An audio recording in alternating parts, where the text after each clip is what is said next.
To our channel मनसा पांडे। आज मैं आप लोग को नेक्स्ट पार्ट पढ़ाने जा रही हूँ। As Robin grew older, he developed the habit of stealing. He stole from the stores, he stole from his friends, he even stole from his mother's purse.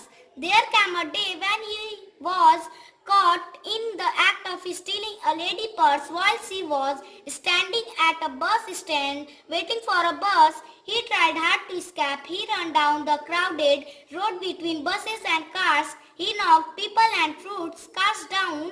The police kept chasing him and finally in an attempt to escape, after having hurt many people, he killed a traffic policeman who was trying to stop him from getting away. जब robin बड़ा हो गया तो उसकी चोरी करने की आदत बढ़ गई। वो स्टोर से चोरी करने लगा, अपने फ्रेंड से चोरी करने लगा, यहाँ तक कि वो अपनी माँ के पर्स से चोरी करने लगा। एक दिन ऐसा दिन आया, उसने एक लेडी का पर्स चुराया जो कि बस स्टैंड पे खड़ी थी, बस का वेट कर रही थी। उसने भागने की कोशिश की। वह बसों और कारों के बीच भीड़ वाली सड़क पर भाग गया। वह लोगों और फलों की गाड़ियों को खटखटाया। पुलिस उसके पीछे भागती रही और आखिरकार भागने की कोशिश में उसने लोगों को चोट कर घायल कर दिया और एक ट्रैफिक पुलिसमैन को मार डाला जो कि उसे दूर जाने से रोकने की कोशिश कर रही थी। This is robin and traffic policeman. Next paragraph.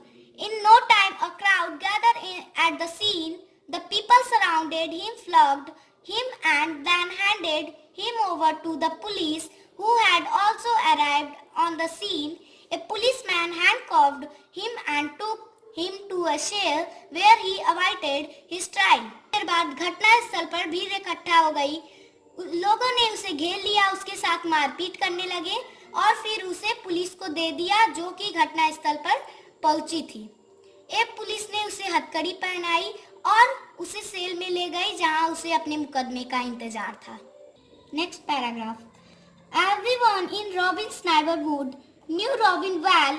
He had attended the same school as the children of his neighborhood, while the other children had all graduated and were all doing well. Robin had got into the wrong kind of company and had got to jail many times. He had a criminal record, but this was the first time he had committed murder, and everyone knew that this time he would not be able to get away with it. Robin के पड़ोसी इसको अच्छी तरीके से जानते थे। जिस school में रॉबिन के पड़ोसी के बच्चे पढ़ते थे उस स्कूल में रॉबिन भी पढ़ता था। While the other children had all graduated and were all doing well, जबकि सभी बच्चे शिक्षा प्राप्त कर चुके थे और अच्छा कर रहे थे, रॉबिन एक गलत संगत में पड़ गया था और वह कई बार जेल जा चुका था। उसका क्रिमिनल रिकॉर्ड बन चुका था, but this was the first time he had committed murder and everyone knew that this time he would not be able to get away with it. लेकिन यह पहली बार था उसने एक हत्या कर दी थी और सब जानते थे कि ये इस बार बचने वाला नहीं है और ये भाग नहीं सकता। This is Judge. Robin's mother tried her best to save Robin, but on the day of the final hearing, the courtroom was full. Robin's accomplices, his neighbors, the relatives of the murdered policeman, and many eyes witnesses made up the crowd. The judge beat his mallet on the table before him and said one word, guilty. Robin was found guilty of the theft and murder.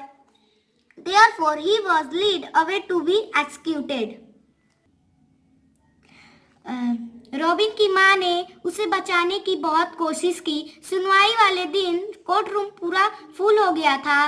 Robin के साथ ही उसके पड़ोसी और जिस policeman की हत्या robin ने की थी उसके रिश्तेदार और कई चश्मदीदों ने भीड़ जमा कर ली थी।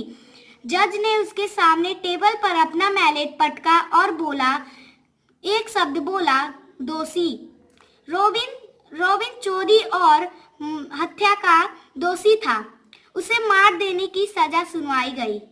Thank you. मैं नेक्स्ट पार्ट कल डाल दूंगा।